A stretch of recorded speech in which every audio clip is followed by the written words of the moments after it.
বিমানী মহারাজের জয়। আপনার দেওয়া বার্তা অনুযায়ী আমাদের পশমপুরের রাজা ভানু সিংহ যাত্রা করেছেন। তিনি আর কিছুক্ষণের মধ্যেই আপনার এখানে পৌঁছে যাবেন। বেশ বেশ, তবে হ্যাঁ, তাকে এখানে আসতে বলো। আমার শিষ্য হিসেবে, একজন সাধারণ মানুষ হিসেবে, কোনো রাজা হিসেবে নয়।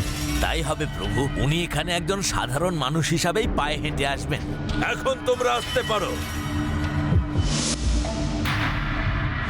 প্রভু, এবার আপনি কাকে পাকড়াও করে আনছেন? আমি তো জানতাম এই জগতে আপনার শত্রুতা আছে কেবল কৈলাসপুরের রাজা আর ওই ভোলার সঙ্গে। এই রাজার সঙ্গেও যে আপনার শত্রুতা আছে তা তো আগে শুনিনি। আমার সঙ্গে কারো শত্রুতা নেই, কারণ আমি যেচে কারুর সঙ্গে শত্রুতা করি না, সেই জন্য। তবে আমি যদি কারুর শত্রু হই, তবে যে তার কি ভয়ঙ্কর পরিণতি হতে পারে এবার এই পশমপুরের রাজা ভানু সিংহ হাড়ে হাড়ে বুঝতে পারছে। সে তো আপনাকে এতদিন ধরে দেখেই বুঝেছি। কৈলাসপুরের পেছনে যেমন আপনি আদা জল খেয়ে পড়ে আছেন, ও আপনার শত্রুতা যে সহজে কারুর সঙ্গে মেটে না তা আমি জানি। কিন্তু এই পশমপুর না কি পুর, তার রাজা করলো কি যে আপনি তার সঙ্গে শত্রুতা করে বসলেন? আমি শুনেছিলাম এই পশমপুরের রাজা ভানু সিংহ নাকি এই অঞ্চলের সব থেকে বড় যোদ্ধা এবং তার সেনাবাহিনীও বিশাল। আর সে যদি কোনো রাজ্য আক্রমণ করে তবে সেই রাজ্য জয় না করে ছাড়ে না। উফ, এর সঙ্গে আপনার শত্রুতার কি সম্পর্ক? আপনি না রাজা, না আপনার কোনো রাজ্য আছে। আপনি তো এক তান্ত্রিক, থাকেন এই পাথরের গুহায়। তাহলে সেই রাজা ভানু সিংহ কি আপনার এই গুহা আক্রমণ করতে চেয়েছিল নাকি? মরকট খোকস, পুরো কথা না শুনে ফোড়ন কাটাই তোর জীবনের সব থেকে বড় কাল হবে একদিন। এই রাজা আমার গুহা আক্রমণ করতে চায়নি, বরং আমি নিজেই চেয়েছিলাম যাতে কৈলাসপুর রাজ্য আক্রমণ করে। আবার কৈলাসপুর? হাতি ঘোড়া গেল তল, চুঁচো বলে কত জল। আপনি এই কৈলাসপুর তো আর ভুলতে পারছেন না দেখছি। আমি ভুলতে চাইও না, আমি চাই যেন তেন প্রকারে ওই কৈলাসপুর দখল করতে। আর সেই মনোবাঞ্ছা নিয়ে আমি এই রাজা ভানু সিংহের কাছে গিয়েছিলাম। তাকে বলেছিলাম কৈলাসপুর আক্রমণ করে সেই রাজ্য আমায় প্রদান করতে।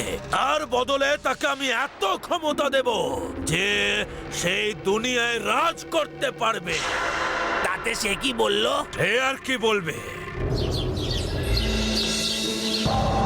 পাপিষ্ঠ নরাধম সাধক, তুই নিজে এক অশুভ শক্তির উপাসক হয়ে এই রাজ্যে পা দেওয়ার যে মহাপাপ করেছিস, শুধু তাই নয়, তুই তোর অশুভ উদ্দেশ্য চরিতার্থ করতে আমার ক্ষমতা ব্যবহার করতে চেয়েছিস। এর জন্য আমি চাইলে তোর সঙ্গে সঙ্গে তোর দেবী কংসাবতীকে পর্যন্ত ধ্বংস করে দিতে পারি, কিন্তু আমি তা করব না। তাই বলছি, এক্ষুনি এই মুহূর্তে তুই এই রাজ্য ছেড়ে চলে যা, নইলে। মহারাজ ভানু সিংহ, আমি জানি তুমি খুবই ক্ষমতাবান, যুদ্ধে পারদর্শী এবং প্রচুর সৈন্য সামন্তের অধিকারী এক রাজা। আর তা শুনে আমি তোমার কাছে সাহায্যের জন্য এসেছিলাম। ভেবেছিলাম তুমি যদি আমার কথা মতো কৈলাসপুর আক্রমণ করে আমাকে সেই রাজ্য পাইয়ে দিতে সাহায্য করো, তাহলে তোমাকে আমি জগতের সর্বশ্রেষ্ঠ রাজা হওয়ার ক্ষমতা প্রদান করব। কিন্তু তুমি যখন আমার প্রস্তাবে রাজি হলে না, উল্টে আমার সাথে সাথে আমার আরাধ্যা দেবীকেও এইভাবে অপমান করলে, তখন এবার তুমি তার ফল ভোগ করার জন্য প্রস্তুত হও। কি করবে তুমি? আমার রাজ্যে দাঁড়িয়ে আমাকে শাসাবার শাস্তি যে কি ভয়ঙ্কর হতে পারে তার কোনো ধারণা তোমার নেই, দুষ্ট সাধু। আমি চাইলে এক্ষুনি তোমার ধর থেকে তোমার মুন্ড আলাদা করে দিতে পারি। আমাকে তো তুমি পরে শাস্তি দিও, তার আগে তুমি আমার সঙ্গে করে আনা দূতের মোকাবিলা তো করো। এই দূতের হাতেই তুমি এমন ভাবে পরাস্ত হবে যে আমার পায়ে নিজের মাথা কুঁড়তে হবে। আর তারপর তুমি বাধ্য হবে আমার প্রস্তাবে রাজি হতে। এই মরুদৈত্যবালী, প্রকট হও।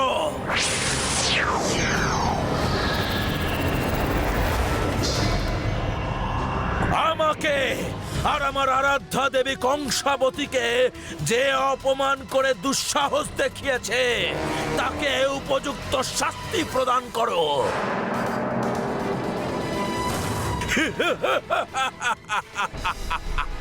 এবার দেখো রাজা ভানু সিংহ, অশুভ তন্ত্র উপাসক ভীমানী মহারাজের ক্ষমতা। এবারে যাও, এক্ষুনি এক্ষুনি এই রাজসভা তছনছ করে দাও। তারপর এই রাজার সব থেকে প্রিয় যে জিনিস, ওর মেয়ে রূপমালা, তাকে তুমি তুলে নিয়ে গিয়ে নিজের কাছে বন্দি করে রাখো। আমি যতক্ষণ না বলবো ততক্ষণ তুমি তাকে ফেরাবে না।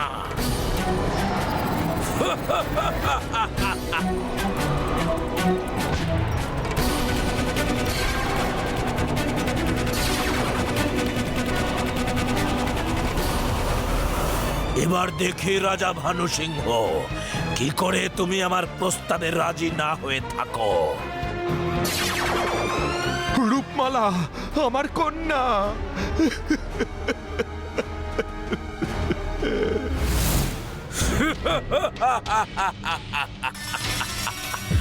এবার আমি ওই পশমপুরের রাজা ভানু সিংহকে এমন জব্দ করেছি যে সে বাধ্য হচ্ছে আমার সামনে এসে আমার পায়ে নাক্ষর দিয়ে আমার প্রস্তাবে রাজি হতে। সত্যি গুরুদেব, আপনার মাথায় কুবুদ্ধি সবসময় নাচানাচি করে জানতাম, কিন্তু আপনার হৃদয়টাও যে এমন নির্দয় পাষাণ তা আগে বুঝিনি। একটা ছোট্ট বাচ্চাকে আপনি দুম করে ওই এক দৈত্যের হাতে তুলে দিলেন। না জানি সেই বাচ্চাটা এখন কত কষ্টে আছে। চুপ বেয়াদব! সে কষ্টে আছে তো তোর তাতে কি? আর কষ্ট না করলে যে কেষ্ট মেলে না, তা কি তুই জানিস না? হ্যাঁ, এক্ষেত্রে কষ্ট করছে কেবল ওই বাচ্চা মেয়েটা আর তার বাবা, আর কেষ্ট পাবো কিনা আমি, এইটুকুই যা পার্থক্য। তুই এখন যা, রাজার আসার সময় হয়েছে। আমি চাই না যে ওর সামনে দাঁড়িয়ে তুই উল্টো পাল্টা কিছু বেফাস বলে ফেলিস। যা, দূর হ।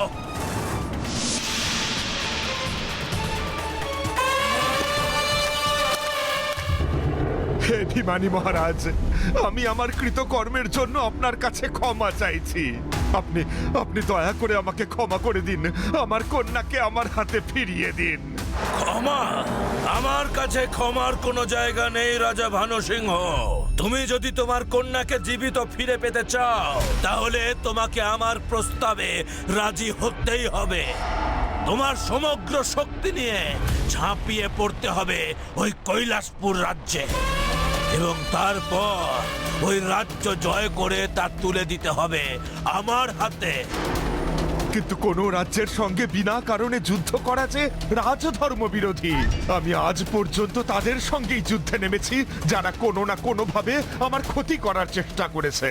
কৈলাসপুরের রাজা নরেন্দ্র শুনেছি ভারী শান্তিপ্রিয় এবং ভালো মানুষ।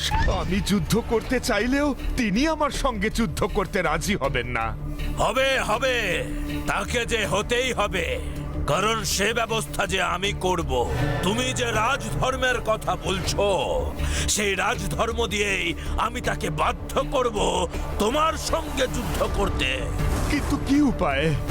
আমি তোমার নাম করে একটা ঘোড়া পাঠাবো সেই রাজ্যে, যা পরিচয় বহন করবে তোমার অশ্বমেধ যজ্ঞের ঘোড়া হিসেবে। তার মাধ্যমেই যুদ্ধে যাওয়ার বার্তা দেবে তুমি ওই রাজ্যকে। এই ঘোড়া যদি কোনো কারণে কৈলাসপুরে বাধা প্রাপ্ত না হয়, তাহলে তো তুমি এমনিতেই ওই রাজ্যের রাজা হয়ে গেলে। আর যদি বাধা প্রাপ্ত হয়, তাহলে কিন্তু অশ্বমেধ যজ্ঞের ঘোড়া ছাড়তে তো এখন তাহলে সেই যজ্ঞের আয়োজন করতে হবে। সে তো 1 মাসের ধাক্কা।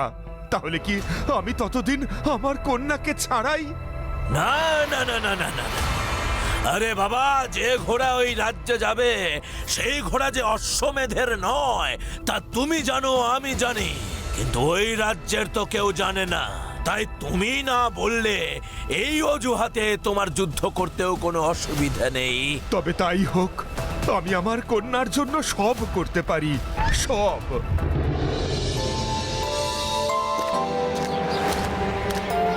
বাঁচাও, বাঁচাও, বাঁচাও, বাঁচাও,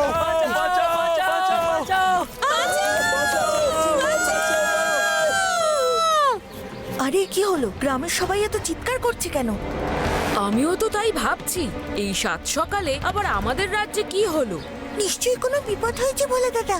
চলো আমরা গিয়ে একবার দেখে আসি। কি দরকার ভাই, আমার তো ওদের চিৎকার শুনেই ভয় করছে। এখন যদি সত্যি সত্যি কোনো বিপদ হয় তাহলে তো।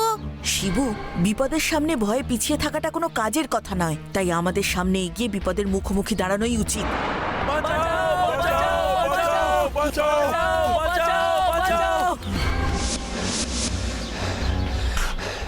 আরে আরে আরে, তোমরা চিৎকার করছো কেন?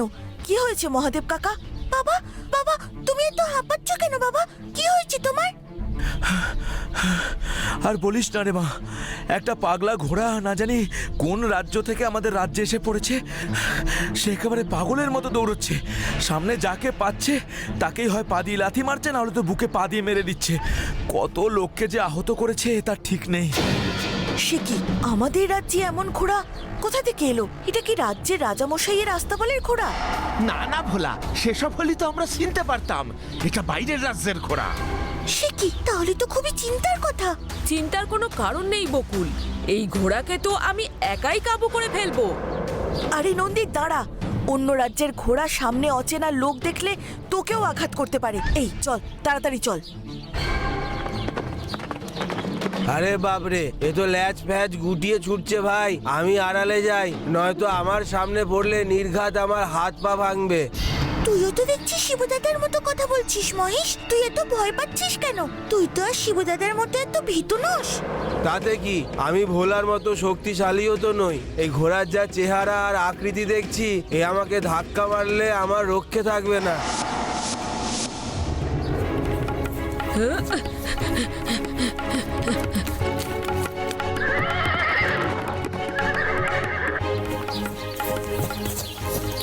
দাঁড়া দাঁড়া বলছি, আমার কথা শোন, দাঁড়া।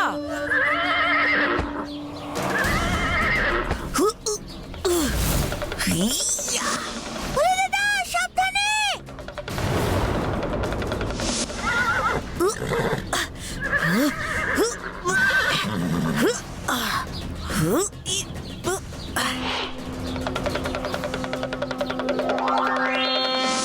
আমার মনে হয় ওর খুব খিদে পেয়েছে।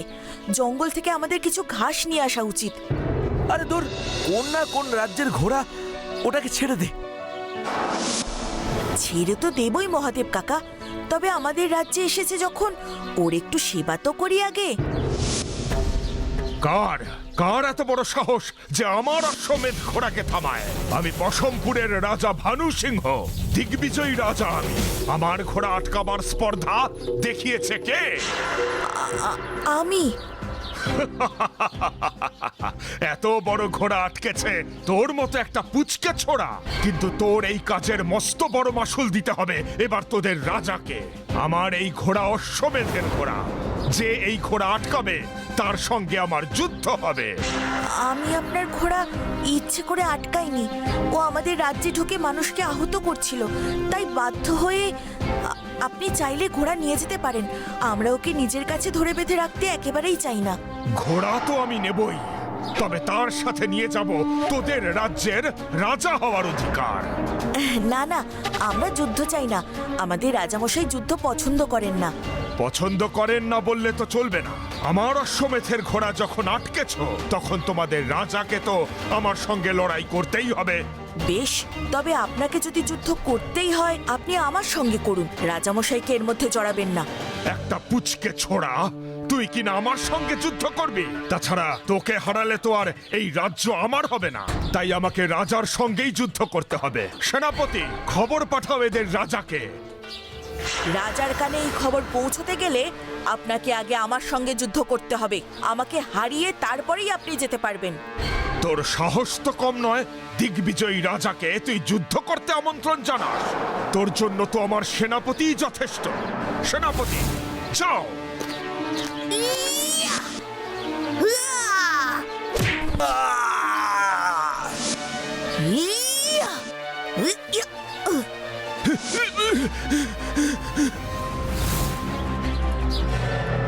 খবরদার, আর যদি এই যুদ্ধ খেলা খেলার চেষ্টা করেছো, তাহলে আমি তোমাদের রাজাকেই মেরে ফেলবো। আমাকে এই হুঙ্কার দিয়ে লাভ হবে না। তোমাদের রাজাকেই যদি আমি আগে মারি তাহলে আর তোমরা যুদ্ধ করবেই বা কেন, আর কার নির্দেশেই বা করবে? আমাকে বরং তুমি মেরেই ফেলো। এ জীবন আমি আর রাখতে চাই না। আমি তোমাদের সঙ্গে যুদ্ধ করতে নিজের ইচ্ছায় আসেনি, না নিজের ইচ্ছায় এই অশ্বমেধের ঘোড়া পাঠিয়েছি। মানে তাহলে আপনি যে এতক্ষণ ধরে বললেন? তার কারণ আমাকে বলা হয়েছে তোমাদের রাজ্য আক্রমণ করতে। তা না হলে কি? ওই ভিমানি আমার মেয়ে রূপমালাকে মেরে ফেলবে। ভিমানি? আপনার মেয়ে কোথায়? জানি না। কাল ভিমানি তার দূত মরু দৈত্য বালিকে দিয়ে আমার মেয়েকে অপহরণ করায়, আর তারপর আমার মেয়েকে লুকিয়ে রেখে সে আমাকে বাধ্য করে তোমাদের রাজ্য আক্রমণ করতে। বুঝেছি, তার মানে এর পুরোটাই ভিমানির কথাই করেছেন।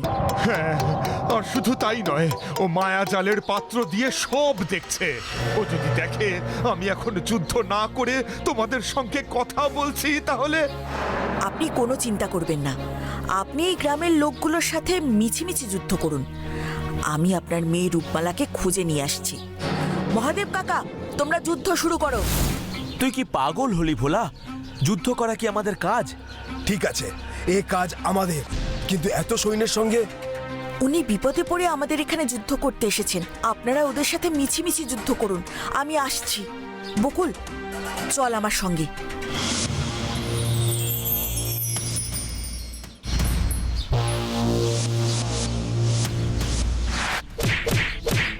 এ কেমন যুদ্ধ? আরে শুনলি না, ভোলা বলল মিছিমিছি যুদ্ধ।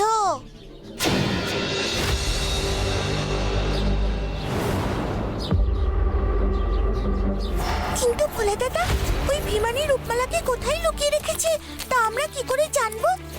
আমিও তো তাই ভাবছি, তবে আমার আন্দাজ আজ পর্যন্ত ভিমানি যাই পাপ করেছে সব ওই কালো পাহাড়ের গুহায়। তাই এবারেও ও যদি ওখানেই রেখে থাকে। এই কথাটা তুমি ভুল বলনি, চলো ওই পাহাড়ের দিকেই যাওয়া যাক।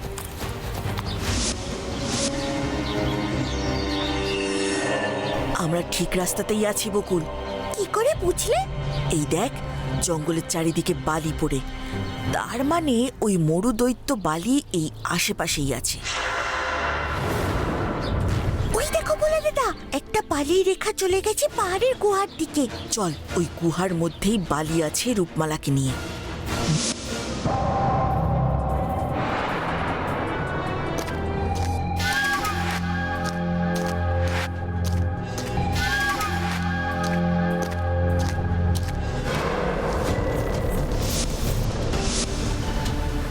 বকুল, আমি দৈত্যকে সামলাচ্ছি, তুই গিয়ে রূপমালাকে তুলে নিয়ে এখান থেকে পালাবি, বুঝলি? আর তুমি? আমার কথা চিন্তা করিস না, আমি একে শেষ করে তবেই আসবো।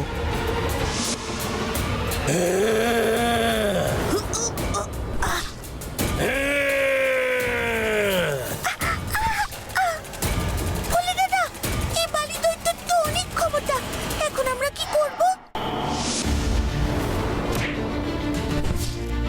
চিন্তা করিস না, আমার ভোলে বাবা তো আছেই।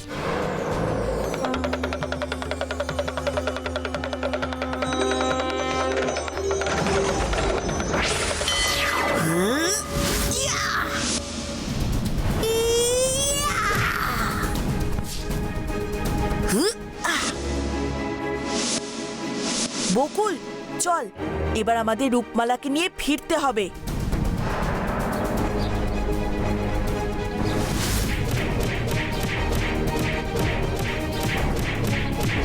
পণ্ডিত মশাই, আমার কিন্তু সত্যি খুব ভয় করছে। ওই ভিমানি সব দেখছে। ও যদি বুঝতে পারে আমি এখানে যুদ্ধ না করে মিছিমিছি যুদ্ধ করছি, আর তারপর যদি ও আমার মেয়ের কোনো ক্ষতি করে দেয়। দূর দূর, ওই ভিমানি রোজ একটা একটা বিপদ আমাদের এখানে পাঠায়, আর ভোলার কাছে গোহারা হেরে নিজেই তারপর চুপসে যায়। আপনি কোনো চিন্তা করবেন না রাজা মশাই, ভোলা আপনার মেয়েকে নিয়ে এলো বলে। সত্যি বলছেন? ভোলা ফিরবে? ফিরবে না মহারাজ, ফিরে গেছে। রূপমালা, আমার মা, আমার কন্যা। সত্যি ভোলা, তুমি আজ আমার জন্য যা করলে তোমাদের রাজাকে জানিও আজ থেকে পশমপুর তাদের পরম মিত্র রাজ্য। ওই জন্যই বলি মহারাজ, আমাদের ভোলা থাকে যেখানে, অসাধ্য সাধন হয় সেখানে। আমি কিছুই নয় মহারাজ, সবই আমার ভোলানাথের কৃপা। জয় ভোলানাথের জয়। জয়